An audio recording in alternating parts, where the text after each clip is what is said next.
Olá, sexto ano! Vamos começar a nossa semana com correção de atividades, combinado? Essa aqui, então, é a apostila 4 e os exercícios começam na página 13, certinho? Vamos lá, então. Nós vamos trabalhar exercícios que falam sobre a construção do texto. Como seria a construção de um texto jornalístico? No caso, a reportagem, que é o tipo de texto que nós estamos estudando agora. Então, vocês primeiro têm que saber, qual que é a intenção de uma reportagem. Assim como a notícia, a reportagem, a intenção dela é informar, é passar informações ao leitor. E para que isso seja feito, as reportagens vão utilizar, além da linguagem verbal, ou seja, vocês se lembram o que é a linguagem verbal? É o uso de palavras. Então, além das palavras, das frases, as reportagens é muito comum aparecerem nelas fotos, mapas, gráficos, boxes, Aqui está escrito, boxes são caixas de texto com informações adicionais.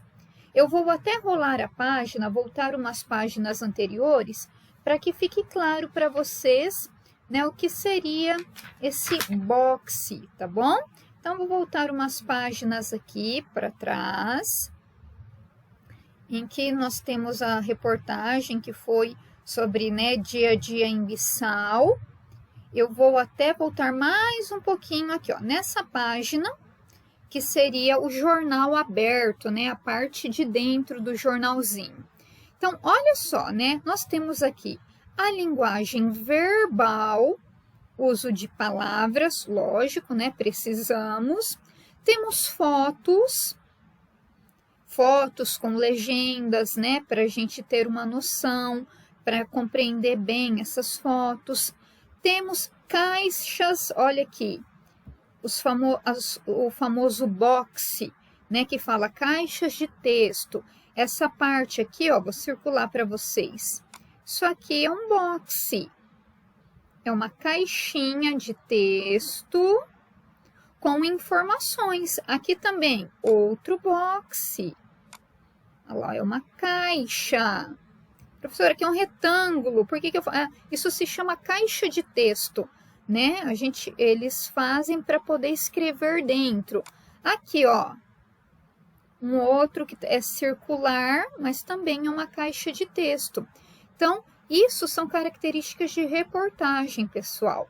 Então, vem o texto com informações escritas, acompanhados de fotos. Algumas reportagens apresentam gráficos. Essa aqui não tem gráfico, essa aqui tem a imagem de um mapa, aí mostrando, dando uma localização para a gente, e outros tipos de informações, certinho? Então, agora que vocês sabem o que são boxes, Isso aqui são caixas de textos que contêm informações complementares, tá? Para complementar a notícia, a reportagem, para que tudo fique mais claro para o leitor. Vamos voltar lá na página 13, então, e dar início à correção. Voltando, tá todo mundo zonzo aí? Deu rolar rapidinho? Opa, passei. Página 13, aqui. E agora, nós vamos estudar, então, o relato na reportagem. Relatar é contar. Numa reportagem, as informações são reais, são fatos que foram vivenciados por pessoas reais, Em reportagens, nós falamos que não é muito bacana dizer que nós temos personagens. Não, o personagem ele é algo criado pelo narrador de um texto. Numa reportagem, em uma notícia, o que nós temos são pessoas reais, tá bom, pessoal? Então, as informações que ali são contadas são reais, são vividas por pessoas reais, tá bom? Então, evitem, quando pensar em notícia, em reportagem, falar, olha, professor, aqui tem a frase de um personagem, a fala de um personagem. Não, nós temos a fala de uma pessoa, combinado? Pessoal, essas questões elas são bastante tranquilas, então eu não vou ficar aqui lendo uma por uma não, vocês parem o vídeo para que dê tempo de vocês conferirem, tá bom? Porque então, olha só, sobre quem é o relato? Olha que simples a resposta, sobre as crianças. O que é relatado, quer dizer, o que é contado, o que foi contado nessa reportagem? Confiram aí a resposta. Em que lugar acontecem esses fatos relatados? Vocês tiveram essas informações lendo a reportagem. Quando acontecem, cuidado com a questão de, gente, não é colocar a data da reportagem. Não, foi relatado, foi contado sobre as dificuldades que as crianças que moram em Guiné-Bissau passam, né, sobre os trabalhos que elas desempenham na sua casa, as brincadeiras que elas têm. Então, isso não é algo que aconteceu somente lá no dia em que foi feita a reportagem. Então, quem colocou aqui, quando acontecem, foi lá, voltou no texto na reportagem, colocou a data da reportagem, né? Vou até olhar aqui na minha apostila sem voltar. Tem lá, 14 de maio de 2011. Não é isso que é para pôr. Quando aconteceram os fatos, é algo que acontece no momento presente daquelas pessoas. Não aconteceu apenas num dia. Essas dificuldades, esses trabalhos, as brincadeiras dessas crianças são coisas do momento presente delas, do dia a dia delas. Combinado? Então, muita atenção aqui com a letra D, porque eu tenho, né, certeza que muitas respostas colocaram a data em que o jornal foi publicado, tá bom? Não é isso. Quem relata o que acontece?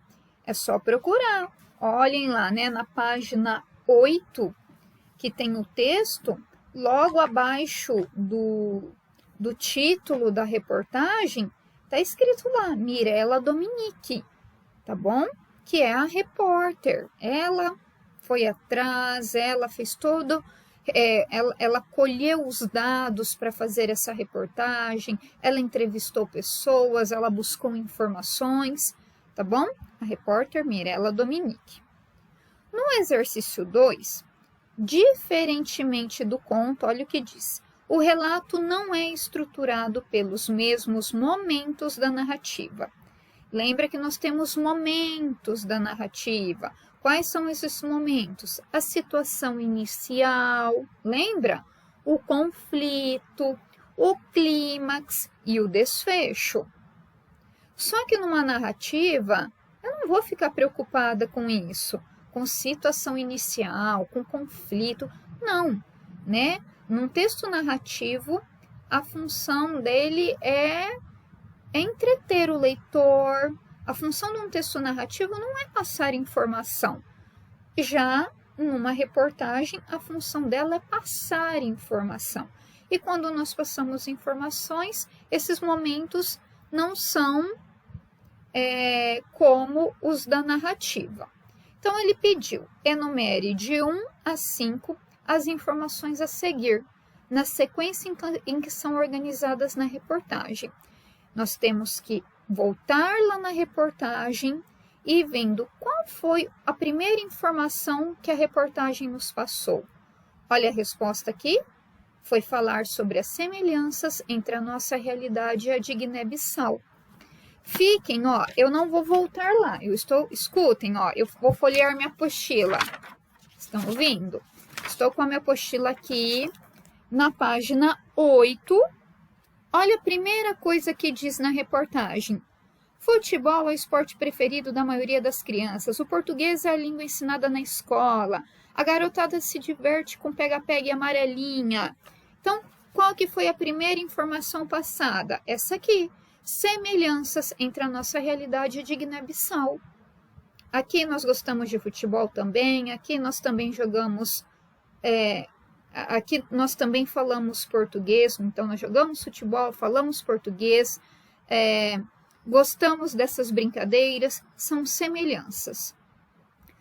O segundo parágrafo, ele diz assim, Assim como o Brasil, o país africano, é uma ex-colônia de Portugal. Na época da escravatura, muitos guineenses foram levados à força para o Brasil para trabalhar como escravos. Então, qual é a segunda informação? Essa aqui da letra E, a relação histórica entre Brasil e Guiné-Bissau e classificação mundial de Guiné-Bissau. Eu não terminei, né? Tinha que terminar de ler o parágrafo. Então, aqui está falando um pouquinho da história. É uma ex-colônia de Portugal, assim como o Brasil, falou um pouquinho da questão da escravatura, tá bom? Por isso que a segunda informação é a letra E. Vou ler agora, lembrando que eu estou na página 8 olhando.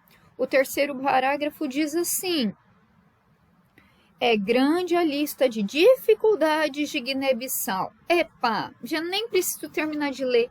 Olha o que diz a letra B, dificuldades de Guiné-Bissau. Vocês estão percebendo que os números estão seguindo até eles seguem a lógica dos parágrafos. O primeiro, que é a letra C, está lá no primeiro parágrafo. A segunda informação está no segundo parágrafo. A terceira está no terceiro. Vamos ver agora. Pode ser que, né, o texto agora possa estar junto. Vou continuar lendo. Então, é grande a lista de dificuldades de Guiné-Bissau. Faltam escolas e material escolar, água encanada e luz elétrica. Tananã, vou indo. Já as crianças têm energia de sobra. Nas ruas de terra batida de Bissau, capital do país, brincam de cerca-cerca, como pega-pega é conhecido. Também jogam a malha, que é a nossa amarelinha, e brincam de surumba-surumba. Gente, isso que eu li ainda está no terceiro parágrafo, mas foi a quarta informação que apareceu, olha, as brincadeiras das crianças, tá bom? Então, agora, isso aqui está no terceiro parágrafo, mas é o quarto item que foi citado aqui nessa reportagem. E o que sobrou para terminar? A letra A, criação de brinquedos e brincadeiras. Vou só confirmar. Olha como o texto termina. Os brinquedos são inventados com peças que encontram aqui e ali. Meninos se divertem empurrando pneus e criam carrinhos com qualquer roda. Viu como eu deveria ter feito esse exercício? Voltando lá no texto da página 8, lendo e vendo a ordem em que as informações foram apresentadas. Ok? Até o número 3 bateu, foi seguindo os parágrafos. Só que o item 4 ainda estava no terceiro parágrafo, tá bom? Até porque o texto tem apenas 4 parágrafos e aqui nós temos 5 informações, certo? Vamos mais um pouquinho. Para o vídeo não ficar muito longo, hoje eu acho que eu não vou corrigir tudo que eu tinha deixado de exercício. Vamos ver, tá? Vamos ver como nós caminhamos. Agora, falando um pouquinho sobre a foto na reportagem. Nós vimos, né? É muito bacana se utilizar fotos em reportagens, porque elas ilustram as informações que estão sendo passadas na reportagem. Tá? Então, vamos lá. O que aparece sempre em primeiro plano, quer dizer, o que mais chama atenção na foto, que parece que está mais à frente, né, num primeiro plano? As crianças. Olha essa foto aqui, ó. As crianças estão bem na frente. Num segundo plano, olha o que a gente percebe lá atrás. Pessoas sentadas em cadeiras, tá vendo? Então, aqui é o primeiro plano. O segundo plano é a parte lá do fundo da foto. A questão quer saber do primeiro plano. Então, são as crianças que aparecem, olha, nas 3 fotos. Qual é a provável intenção do jornalista ao escolher tais fotos para compor a reportagem? Ai, gente, porque, olha, provavelmente indicar que as crianças seriam o principal assunto da reportagem. E não foi isso que vocês viram? É falar sobre a vida dessas crianças, desde o estudo até do trabalho que elas desempenham dentro das suas casas, nas suas famílias, certo? né, vimos que esse assunto está num jornalzinho, num suplemento que é indicado para o público jovem. Então, o assunto principal é falar sobre as crianças. C. As fotos revelam detalhes, não só de quem mora em Guiné-Bissau, mas também da região em que vivem. Identifique 2 características da região que você observou nas fotos. Então, observando essas fotos que apareceram durante a reportagem, o que a gente consegue perceber de característica dessa região em que elas vivem? Tá bom? Então, olha só. Falta de asfaltamento na rua. Isso aqui dá para perceber, ó. As ruas são de terra batida. Falta de asfaltamento na rua. Objetos precários, né? A gente vê os baldes, o banquinho, as cadeiras lá no fundo. É tudo coisa, assim, que não tem lá muito boas condições, né? Tudo muito precário. Pouca diferença entre rua e calçada e etc. Tá bom? Então, porque a gente vê como não tem asfalto, quase não se percebe a diferença entre rua e calçada. Ok? E vamos mais um tiquinho aqui. Depois, né, na próxima aula, nós terminamos a correção. Vamos falar também sobre o mapa na reportagem, que a foto vem para nos auxiliar, assim como o mapa. Existem pessoas que não têm conhecimento, não sabem onde fica Guiné-Bissau.